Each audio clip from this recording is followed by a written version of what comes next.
आइए दोस्तों, आज हम बात करते हैं दातेगढ़ किले के बारे में, जिसे छत्रपति शिवाजी महाराज के समय सुंदरगढ़ भी कहा जाता था। ये किला पाटन शहर के करीब तोलेवाड़ी गांव के पास करीब 45 मिनट के अंतराल में है। पाटन के पास दातेगढ़ किला शानदार है लेकिन उपेक्षित है। दातेगढ़, जिसके चारों ओर प्राकृतिक काले पत्थर की दीवारें हैं, किले की एक विशेषता है, जो कि इस किले पर कई संरचनाओं को पत्थर से तराशकर बनाया गया है। 15वीं शताब्दी में दातेगढ़ शिर्कियों के नियंत्रण में था। मलिक उत्तुज ने शिर्कों को हराया और इस किले को बहमनी राज्य में मिला लिया। बहमनी साम्राज्य के विघटन के बाद यह किला आदिल शाह के नियंत्रण में आ गया। 1572 में पाटनकरों को इस किले की देशमुखी मिली थी। अफजल खान की हत्या के बाद छत्रपति शिवाजी महाराज ने इस किले को जीत लिया। उसने किले की जिम्मेदारी सालुकै नामक मुखिया पर डाल दी थी। चूंकि वे पाटन क्षेत्र में रहते थे, बाद में इस परिवार को पाटनकर के नाम से जाना जाने लगा।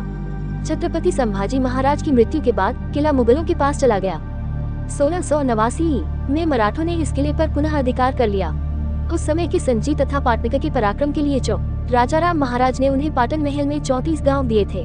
1745 में पेशवा और तुलजी आंद्रे के बीच हुए विवाद में अंग्रेजों ने दातेगढ़ को घेर लिया, लेकिन दूर पर विजय प्राप्त नहीं कर सके। खास बात यह है कि रामचंद्र अमात्य बावडेकर, जिन्होंने तीनों छत्रपतियों का काल देखा है, 3 महीने तक इस किले में रहे। शिवाजी महाराज के शासनकाल में दातागढ़ को सुंदरगढ़ भी कहा जाता था। दातेगढ़ में चट्टानों को काटकर बनाए गए कुएं और तालाब से यह स्पष्ट होता है कि यह किला पूर्व शिव काल का है। शिवाजी महाराज ने किले पर एक कचेरी और एक स्थायी दीवार की स्थापना की। इस शिवबंदी के लिए किले के पास के गांव की जमीनें सौंपी गई थी। बाद में यह किला कुछ समय तक मुगलों के शासन में रहा।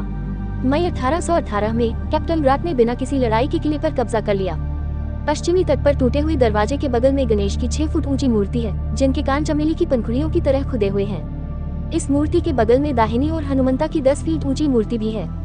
इस पूरे क्षेत्र को देखने और सीढ़ियों पर वापस जाने के बाद 30 मीटर गहरी चट्टान में खोदा गया एक लंबा आकार का कुआं दिखाई देता है। इसकी सीढ़ियां नीचे की ओर जाने के बाद पानी के बाईं ओर थोड़ा सा चट्टान में खुदी हुई महादेव का मंदिर है। इस छोटे से मंदिर में एक शिवलिंग और एक नक्काशीदार नंदी है। यह विशिष्ट कुआं दातेगढ़ का मुख्य आकर्षण है। इस कुएं को देखकर और वापस ऊपर आकर किले के उत्तर की ओर जाने पर आपको कटल में 8-10 फीट खुदा हुआ एक वर्ग दिखाई देगा। हालांकि किले के उत्तरी हिस्से की किलेबंदी अभी भी अच्छी स्थिति में है। पूरे किले का चक्कर लगाने के लिए 2 घंटे काफी हैं।